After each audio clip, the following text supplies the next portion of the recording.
Hello students, welcome back to our science class. आज हम class 6 science का एक बहुत इंटरेस्टिंग चैप्टर पढ़ने वाले हैं। चैप्टर का नाम है living creatures exploring there characteristic. इस चैप्टर में हम सीखेंगे लिविंग और नॉन लिविंग चीज़ों में डिफरेंस और ये समझेंगे कि लिविंग बीइंग्स को लिविंग क्या बनाता है। तो चलिए बिना टाइम वेस्ट किए लेसन स्टार्ट करते हैं। सो स्टूडेंट्स, जरा अपने आसपास देखो। आपको plants, animals, table, chair, book, vehicle, stone सब कुछ दिखेगा। इनमें से कुछ चीज़ें लिविंग होती हैं और कुछ नॉन लिविंग होती हैं, लेकिन कई बार कंफ्यूजन हो जाता है कि कौन सी चीज़ लिविंग है और कौन सी नहीं। एग्जाम्पल के लिए स्नेल का सेल देखने में नॉन लिविंग लगता है, लेकिन वो एक्चुअली एक लिविंग स्नेल का हिस्सा होता है। इसलिए आज हम सीखेंगे कि लिविंग बीइंग्स को कैसे आइडेंटिफाई किया जाता है। Living things. अब पहले समझते हैं लिविंग थिंग्स क्या होती है। लिविंग थिंग्स वो होती हैं जो लाइफ प्रोसेस परफॉर्म करती हैं, जैसे ग्रो करना, सांस लेना, फूड लेना, सराउंडिंग्स पर रिएक्ट करना और रिप्रोड्यूस करना। लिविंग बीइंग्स को एनर्जी चाहिए होती है, इसलिए उन्हें फूड लेना पड़ता है। टाइम के साथ उनके बॉडी में चेंजेस आते हैं। एग्जाम्पल के लिए ह्यूमंस, एनिमल्स, बर्ड्स, इंसेक्ट्स और प्लांट्स, ये सब लिविंग थिंग्स हैं। Non living things. अब बात करते हैं नॉन लिविंग थिंग्स की। नॉन लिविंग थिंग्स कोई भी लाइफ प्रोसेस परफॉर्म नहीं करती हैं। ये ना ग्रो करती हैं, ना ब्रीथ करती हैं और ना ही रिप्रोड्यूस करती हैं। नॉन लिविंग थिंग्स तभी चेंज होती हैं जब कोई उन्हें बाहर से चेंज करे। एग्जाम्पल के लिए book, chair, table, car, stone, pencil, ये सब नॉन लिविंग थिंग्स हैं। नेक्स्ट टॉपिक है, क्या मूवमेंट लाइफ का साइन है? स्टूडेंट्स, आप सोच रहे होंगे कि जो चीज़ मूव करती है वो लिविंग होती है, लेकिन ऐसा नहीं है। एग्जाम्पल के लिए कार चलती हैं लेकिन वो लिविंग नहीं होती है। फैन घूमता है लेकिन वो लिविंग नहीं होता। ये चीज़ें मूव करती हैं क्योंकि उन्हें एक्सटर्नल एनर्जी मिलती है, जैसे फ्यूल या इलेक्ट्रिसिटी। इसलिए सिर्फ मूवमेंट होना लिविंग होने का प्रूफ नहीं है। नेक्स्ट टॉपिक है characteristics of living beings. Scientist ने कुछ स्पेशल फीचर बताए हैं जो हर लिविंग बीइंग्स में होते हैं। लिविंग बीइंग्स में ये कैरेक्टरिस्टिक्स होती हैं। एग्जाम्पल के लिए movement, growth, nutrition, respiration, excretion, response to stimuli, reproduction और डेथ। अब हम इन सब को एक एक करके डिटेल में समझेंगे। पहला है मूवमेंट। मूवमेंट का मतलब होता है पोजीशन चेंज करना। एनिमल एक जगह से दूसरी जगह मूव करते हैं फूड और शेल्टर के लिए। प्लांट्स भी मूवमेंट दिखाते हैं, बस उनका मूवमेंट स्लो होता है। एग्जाम्पल के लिए टच मी नॉट प्लांट को छुओ तो पत्ते बंद हो जाते हैं। फ्लावर्स का खुलना और बंद होना। मूवमेंट एक इम्पोर्टेंट साइन है लिविंग बीइंग। नेक्स्ट टॉपिक है ग्रोथ। ग्रोथ का मतलब होता है साइज, हाइट या वेट में इंक्रीज होना। लिविंग बीइंग्स अंदर से नेचुरली ग्रो करते हैं, जैसे बेबी धीरे धीरे एडल्ट बनता है, सीड ग्रो होके प्लांट बनता है। नॉन लिविंग चीज़ें खुद से ग्रो नहीं करती। चेयर तभी बड़ी होंगी जब हम उसमें एक्स्ट्रा वुड लगाएंगे। इसलिए ग्रोथ लिविंग बीइंग्स का एक इम्पोर्टेंट फीचर है। नेक्स्ट टॉपिक है न्यूट्रिशन। न्यूट्रिशन का मतलब होता है फूड लेना। फूड से लिविंग बीइंग्स को एनर्जी मिलती है, ग्रोथ होती है, बॉडी रिपेयर होती है। प्लांट्स अपना फूड खुद बनाते हैं, एनिमल्स अपना फूड खुद नहीं बना सकते। एनिमल्स प्लांट्स या दूसरे एनिमल्स पर डिपेंड करते हैं।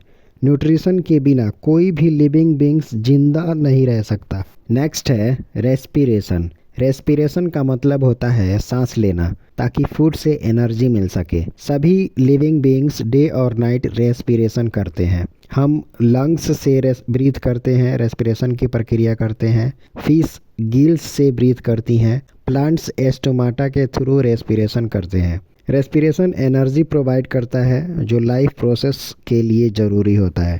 ठीक है, एक्सक्रेशन। एक्सक्रेशन का मतलब होता है वेस्ट मटेरियल को बॉडी से बाहर निकालना। लाइफ प्रोसेस के दौरान वेस्ट बनता है। अगर वेस्ट रिमूव ना हो तो बॉडी को नुकसान होता है। हम स्वेट और यूराइन के थ्रू वेस्ट निकालते हैं। प्लांट्स एक्स्ट्रा वाटर और गैसेस लिप्स के थ्रू निकालते हैं। इसलिए एक्सक्रेशन बहुत इंपॉर्टेंट है। नेक्स्ट टॉपिक है रेस्पॉन्स टू स्टिमुली। स्टिमुलस का मतलब होता है सराउंडिंग्स में कोई change. Living beings light, heat, sound और टच पर रिएक्ट करते हैं। एग्जाम्पल के लिए गर्म चीज छूने पर हमारा हाथ तुरंत पीछे हट जाता है। Touch me not plant touch होने पर रिएक्ट करता है। इस रिएक्शन से पता चलता है कि लिविंग बीइंग्स सेंसिटिव होते हैं। नेक्स्ट टॉपिक है रिप्रोडक्शन। रिप्रोडक्शन का मतलब होता है न्यू लिविंग बीइंग्स को पैदा करना। ये लाइफ को कंटिन्यू रखने के लिए ज़रूरी है। प्लांट्स सीड्स के थ्रू रिप्रोड्यूस करते हैं। एनिमल्स एग्स देते हैं या बेबी को जन्म देते हैं। अगर रिप्रोडक्शन ना हो तो अर्थ पर लाइफ खत्म हो जाएगा। नेक्स्ट टॉपिक है डेथ। हर लिविंग बीइंग का एक फिक्स्ड लाइफ स्पान होता है। लाइफ साइकिल कंप्लीट होने के बाद लिविंग बीइंग्स की डेथ हो जाती है। नॉन लिविंग चीज़ें कभी नहीं मरती क्योंकि वो कभी जिंदा ही नहीं होती। डेथ लाइफ का नेचुरल पार्ट है। नेक्स्ट टॉपिक है क्या प्लांट्स लिविंग होते हैं। बहुत लोग सोचते हैं कि प्लांट्स लिविंग नहीं होते क्योंकि वो चल फिर नहीं सकते, लेकिन प्लांट्स ग्रो करते हैं, रेस्पिरेशन की प्रक्रिया करते हैं, रिप्रोड्यूस करते हैं, स्टिमुली पे रेस्पॉन्ड करते हैं। एग्जाम्पल के लिए सनफ्लावर प्लांट सनलाइट की तरफ घूमता है, इसलिए प्लांट्स लिविंग बीइंग्स होते हैं।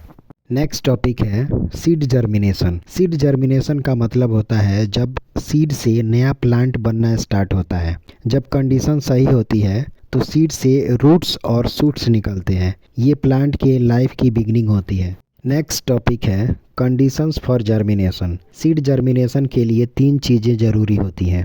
वाटर सीड को सॉफ्ट करता है, एयर रेस्पिरेशन की प्रक्रिया के लिए, और सूटेबल टेम्परेचर लाइट हर सीड के लिए ज़रूरी नहीं होती। नेक्स्ट टॉपिक है activity for seed germination. Seed germination के लिए पानी की आवश्यकता पड़ती है। बिना पानी के भी और एक्सेस पानी में भी सीड जर्मिनेट नहीं करेगा, वो गल जाएगा, इसलिए प्रॉपर बैलेंस रखना ज़रूरी होता है।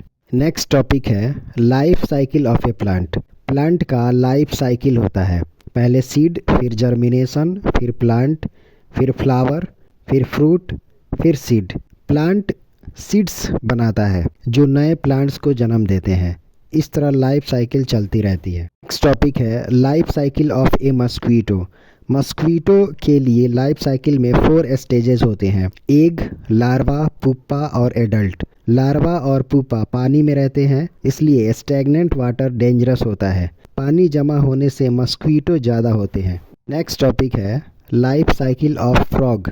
फ्रॉग का लाइफ साइकिल होता है पहले egg, tadpole, froglet, adult frog. Tadpole पानी में रहता है और टेल होती है, बाद में वो एडल्ट फ्रॉग बन जाता है। इस प्रोसेस को मेटामॉर्फोसिस कहते हैं। नेक्स्ट टॉपिक है साइंटिस्ट कॉर्नर। जगदीश चंद्र बोस एक महान साइंटिस्ट थे। उन्होंने प्रूव किया कि प्लांट्स स्टिमुली पर रेस्पॉन्ड करते हैं। उन्होंने क्रेस्कोग्राफ इन्वेंट किया। Next summary. चलिए आज का लेसन रिवाइज करते हैं। लिविंग बीइंग्स लाइफ प्रोसेस दिखाते हैं। प्लांट्स और एनिमल्स के लाइफ साइकिल होते हैं। जर्मिनेशन के लिए कंडीशंस चाहिए होती हैं। रिप्रोडक्शन लाइफ को कंटिन्यू रखता है। Thank you.